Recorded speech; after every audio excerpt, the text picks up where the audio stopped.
પરજીયા જેની અટક છે જ્ઞાતિ સ્વાની છે અને મૂળ પરજીયો સ્વાની એનું નામ છે.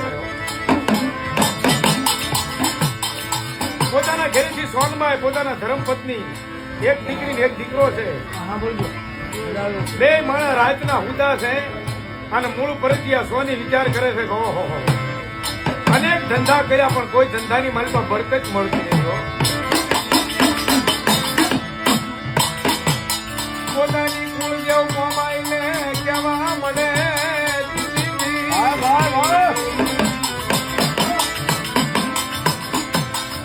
પરજીયાની કુળદેવ મોમાય છે. પાલિતાણાની માલિપા માંડવી શેરીની માલિપા દોઢક હાથનો ગોખલો રહી ગયો છે અને ગોખલાની માલિપા 3 ઇંચનું લાકડાનું ફળું એની માલિપા મારી મોમાય બેઠા છો પરજીયાની કુળદેવ.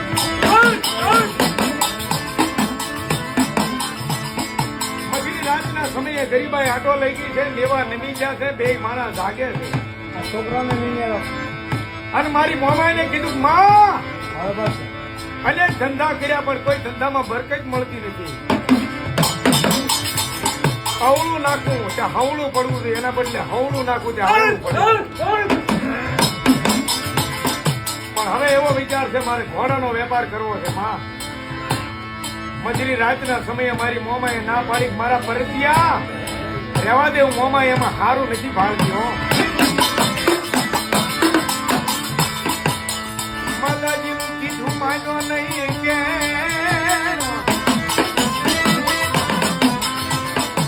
માતાજી મોમાઈનું કીધેલું કેમ માને નહીં અને કાંઈક ઓળખાણે કાંઈક ઉધાર કાંઈક સંબંધમાં ઘોડા મળ્યો ભેગા કરવા.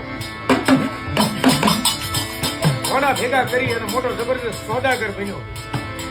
આવું બેહોનો વેપાર કરે વેપારી કહેવાય, કપાસનો વેપાર કરે વેપારી કહેવાય, પણ ઘોડાનો ધંધો કરે એને સોદાગર કહેવામાં.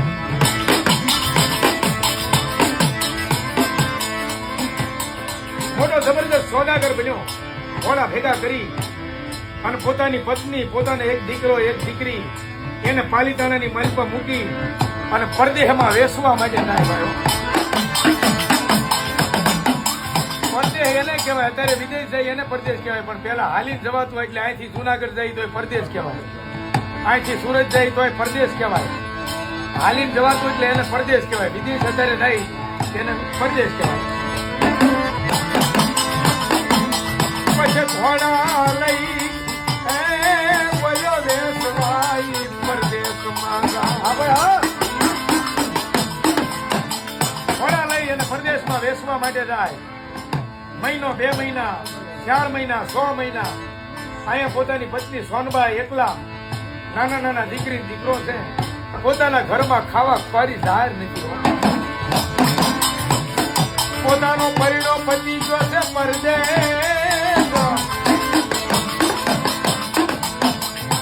ગરીબાઈ આટો લઈ ગઈ છે એટલે કીધું છે ને ભાઈ કોઈનો ઘોડે સડતો બાપ મરી ગયો પણ દવના દવથી માં ન મળશે.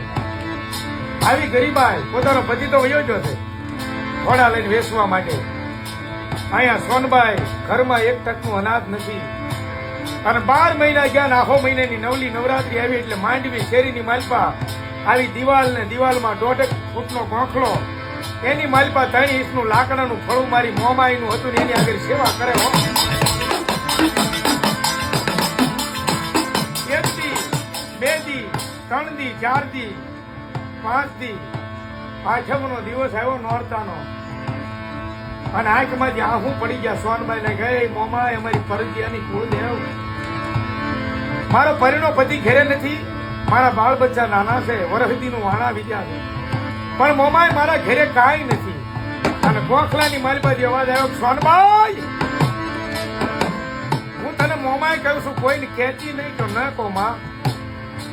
નહીં કે ના તારા પતિને નો વાત કરતી પણ હું તને મોમાઈ કહું છું તારી ભક્તિથી હું આજીન બની છું એટલે દિવસ ઉગે ને 2 સોનાની ગીની હું તને તારી મોમાઈ આપી જા.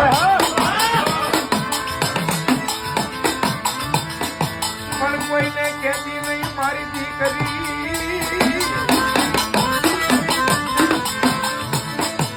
મારી નહીં કહું. બીજા દિવસનો સંજોગ સમય બન્યો. નાઈ ધોઈ દીવાબત્તી ધૂપ ધ્યાન કરી અને 1.5 ફૂટના ગોખલે માથું ટેકાવી અને જમણીનો શેડો જ્યાં ઊંચો કર્યો ને ત્યાં 2 હોનાની ગીની પડી ગયો. લઈ લે બાપ, જેના ઘેરે કાંઈ ન હોય હોનાની ગીની રોજ આવે પછી તો બંગલા ન થાય ભાઈ. ગરીબાઈ આનો લઈ ગઈ હોય પણ પોતાનો પરિણો પતિ ઘેરે નથી હો. વાત કરતા વાર લાગે 5 દી 15 દી મહિનો 2 મહિના 4 મહિના 6 મહિના 12 મહિના ગયા ત્યાં તો જેના ઘેરે ભેર માથે ભૂંગળું મળી વાગો.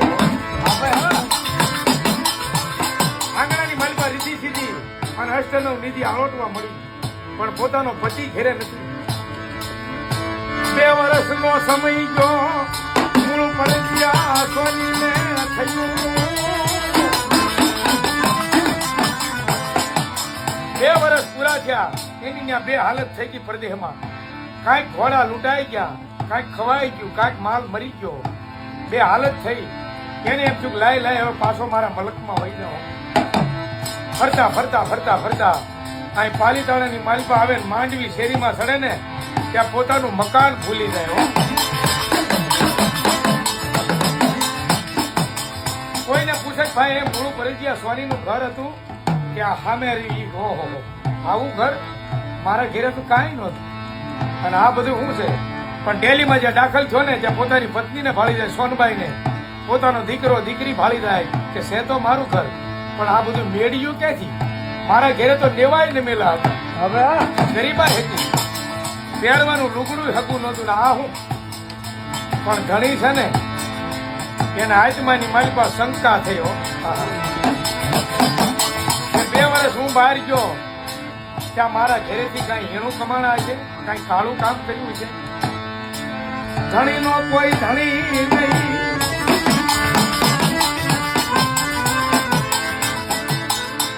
આજના એમ કહેવાય 8 વાગ્યા 9 વાગ્યા એટલે પોતાની પત્નીને બોલાવીને કીધું કે કા આ બધું કાળું કામ કરી અને આ બંગલા બનાવ્યા છે, મેડિયું બનાવી છે? નહીં મારા નાથ, આપણા મોમાઈની દિયા છે.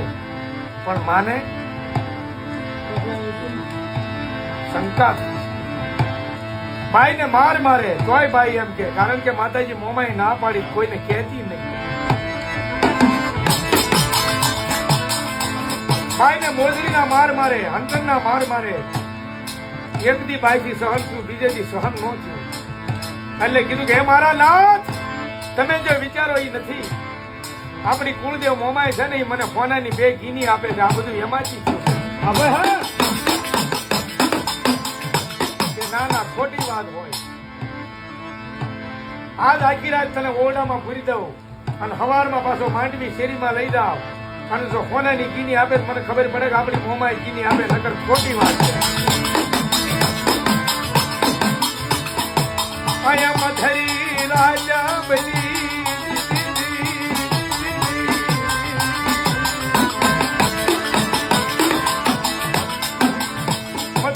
થઈ અને ફોનભાઈ ઓરડાની માલમાં બેઠા છે અને મારી ભગવતી મોમાઈને કે માં મારી સુંદડીનું સત રાખી દેવો. મારો પતિ છે, મારો ધણી છે, ધણીનો કોઈ ધણી નહીં મોમાઈ. નગર મને કલક હોતા મરી જતા આવડે, જીભ કરડીને મરી જાવ પણ મરાય. બીજે દિવસે હવાર પડ્યું, પુરી નારાયણે કરુણું કરી માંડવી શેરીની માલપા માર મારતા મારતા લઈને જાય. દીવાબત્તી ધૂપ ધ્યાન કરી અને જમણીનો શેડો ઊંચો કર્યો ત્યાં 2 હોનાની ગીની પડી. મારી મોમાએ હોનાની ગીની આપી એટલે મૂળ પરજીઓ સોની પોતાની પત્ની સોનબાઈને કીધું કે કદાચ તું મૂકી આવી પણ હજી હાથ આપી એમ કાલ આપે ને તો મને ખબર પડે કે આપણી મોમાએ હોનાની ગીની આપે. અને કસોટી હોનાની જ હોય, કસોટી પિત્તળની ન હોય. બિલખાની માલપા શેઠ સગાળશાન સંગાવતી પોતાના શેલૈયાને ખાંડીને ખવડાવ્યો. કેવી કસોટી? જેવી તેવી કસોટી સોનાની હોય. હા. બીજા દિવસે એમ કહેવાય ઓરડાની માલપા પૂરી દીધા સોનબાઈને. સવાર પડ્યું એટલે માર મારતા મારતા મારતા પાલીતાણાની માંડવી શેરીની માલપા જ્યાં લઈને આવે તેથી મારી મોમાઈ આગળ એક આંખમાં શ્રાવણ અને એક આંખમાંથી ભાદરવો દડ દડ આહુડા પડતા પડતા કહે છે માં આજ મારી સુંદરીનું સત રાજ્ય મોમાય મારો વસિયાળો એ તકો મારી મોમાઈને બહુમો લાગે હે માં મારો વસિયાળો ટકોરો તને વહમો લાગશે કદાચ વાસણ તૂટે તો ઈ કહારાને દેવા ભાઈ મોમાય ગમે એવું વાસણ હોય કહાનું પિત્તળનું તો એ કહારાને દેવાય પાછું નવું આપે પણ મારી મોમાય વસ્ત્ર ફાટે તો દરજીને દેવાય એને સિલાઈ કરી દે પણ તારા માટે મારા હૃદય જે તૂટી જાય ને તો મારી હું કોઈને આગળ રાવું કરવા જાય આંખમાંથી આહુડા પડતા પડતા મારી મોમાઈ આગળ કેવા બધી ધૂપ ધેન કરી અને માથું ટેકાવી અને જમણીનો શેડો ઉછો કરે ત્યાં બે ફોનાની ગીરી પડી મારી મને હાથ આપી દે હવે કાલ નો આપતું તે કહેવાની ના પાડી મેં કહી દીધું છે મૂળ ફરજિયા સ્વની શરણાગતિ એવી સ્વીકારાય કે આ માલધારી ગાય સારતો હોય અને હાથમાંથી લાકડી પડી જાય એમ પડી જવાય એને શરણાગતિ કહેવાય થોડાક આમ તો આડીને ઊભા થઈ જાય એ નહીં શરણાગતિ નો કહેવાય મૂળ ફરજિયો સ્વની એમ પડી ગયો દોઢેક હાથના ગોખલે કે માં હું તને ઓળખી ન ગયો આ પાલિતાણાનો જે થડો હતો એ ફરજિયા સ્વની નો અત્યારે મહુવા છે અને તમામ ફરજિયા ભેગા થઈ અને ભગવતીનો મોટો પાઠ ઊંચો કરે અહીંયા વાતની પાખડીનો ભાગ પૂરો થાય. બોલ શ્રી મોમાઈ મહા